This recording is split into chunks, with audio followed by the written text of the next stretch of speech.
Hello everybody, my name is Keeners, and today I just watched Captain Marvel. I know it's been a few months since it's actually been out, but hey, better late than never, and this movie is so good I just had to give my thoughts on it. I mean, it was surprisingly not stale. Honestly, I think me and a lot of other people were just assuming they'd go with the normal Skrull attacking humans idea, but they didn't. And it was honestly refreshing, and they did a lot more than I was expecting them to actually go through with. I mean, the Kree being the villains, you just don't see that. In fact, I don't think you ever see that in comic books themselves. Forgive me if I'm wrong. In fact, comment down if that ever actually happened in the comics, because I have no idea. But I have seen a few times where the Skrulls were for a forgiving race. But again, that's usually never going on in the comic books. But in this movie, it just seemed so natural. And honestly, it was a way for both nerds and people who just watch the MCU to kind of get a sense that everybody got something new out of it. You know what I mean? I mean, the normal people aren't gonna feel bad that they didn't get it, and the nerds are gonna feel glad that it's a new take on their favorite franchise. I mean, what else should I go on from here? The soundtrack, actually. Soundtrack was amazing. I know it was a bunch of weird pop rock music, but hey, it's the kind of stuff I enjoy personally. Uh, the comedy as well. Just phenomenal. Samuel Jackson, perfect sense of flair. Captain Marvel herself, great character. Honestly, I didn't think they'd expect to go through with her being this spunky character. I more or less thought she was going to be... Well, actually, I didn't think she was going to be spunky, just a little too spunky, if you know what I mean. But no, they managed to balance seriousness with overall a sense of a good, cocky character. And Will Smith checking out an alien package. Oof. I couldn't come up with that. I don't know who at Disney came up with that, but they did. And it was hilarious. Also, the surprise twist with the Farkle cat thing. Just phenomenal. Honestly, I saw it coming. As soon as I saw that cat jump onto the rocket, I was thinking, that is not a cat. That's a Skrull or a something, but that is not a cat. And when they scanned the thing, when they scanned the cat,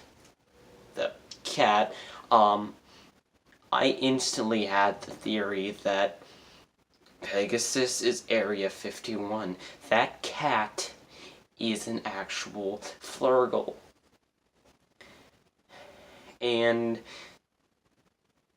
actually, I didn't think anything of it. But then they scanned Fury himself. Samuel L. Jackson, the man, the myth, the legend. And then they said, human male. So then I was thinking, are Flurgles asexual? And then it actually happened. The cat ate the Tesseract, and I was just like, yes, I was right. Spot on. Challenge me, Mad Pat. And, yeah, that was just a really cool twist overall. Though the end credits, after credits scene, there was a bit more to be desired. I mean, yeah, he hairballs the Tesseract. I didn't see that as very... I didn't see it as much of a good... what I'm trying to say here. I don't know, I didn't think it was worthwhile for them to edit that. Seriously, give me something related to Endgame. I mean, seriously, with all the hyping up, you think they'd also use Captain Marvel to do that? But hey, whatever. I also... What I'm trying to say here. I also did really enjoy the action scenes. Something in my... The action scenes were so... just like... filled with explosions, I guess. Testosterone building, explosions, just wackiness everywhere. Honestly, sometimes it felt like an anime. Shut up. If any of you have seen a fairy tale, and compare Carol Danvers to Natsu, I mean, seriously. Great action scenes, great fighting scenes overall. But there is one major issue I have with this movie. This movie ties up loose ends completely well.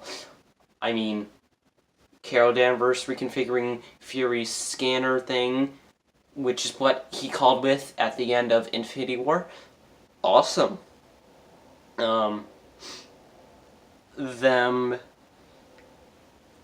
showing off that the Flurgle was a actual dangerous creature, and them actually introducing the Flurgle. Awesome.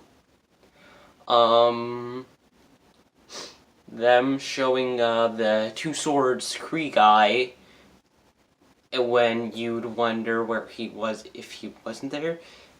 When he was in Guardians of the Galaxy with Ronan, I mean, they pretty much thought of everything, except for one minuscule little detail.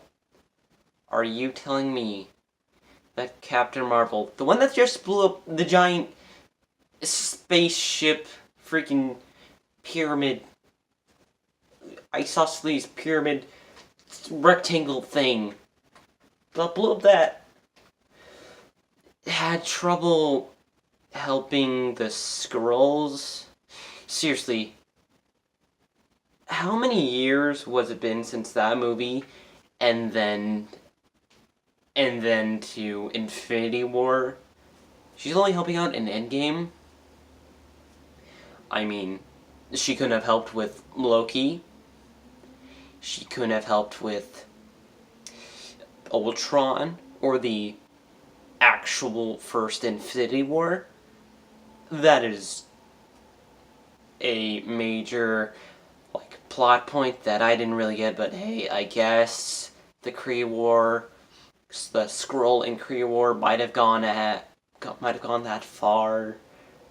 Might have taken a long time. I don't know. I seriously doubt that it would take that long. And if Fury had that thing all along, why didn't he message her when Loki attacked with the Chitauri? Did he have that much faith in the Avengers? I seriously doubt that. Did he have that much faith in the Avengers when Ultron attacked? I mean, I completely doubt it. I mean, not with Ultron, but seriously, in the first Avengers movie, they were all ready to kill each other, and then they all came together to fight Loki. I mean, seriously. Nick, you're trying to screw us all over. It's only when you're disappearing that you think it's that big of a threat to call Marvel. I am very confused about that. But honestly, with that tiny plot point being unexplained, everything else was amazing. I also like the fact how they're still bringing back old villains into the new series. I mean, seriously, how many villains have they brought back from the old movies? I mean, we have Loki, obviously, and Thanos, those being the two big ones. Then we have Ronan and Red Skull, both coming back to you. It's surprising how much they bring back the old villains. I mean, you can also include black, the black man. Please don't take that as a racist remark, but the guy with the swords, the Kree sword guy, who only laughs in his head. You could also include that as them bringing back another villain. Yeah. So, overall, good movie. Solid 8 out of 10 stars, really. Not the best movie, but still really good. The one big plot point and the sort of wasted end credits scene, other than that, completely flawless. Except for one thing. They didn't use Stanley to his fullest. But with that sad moment,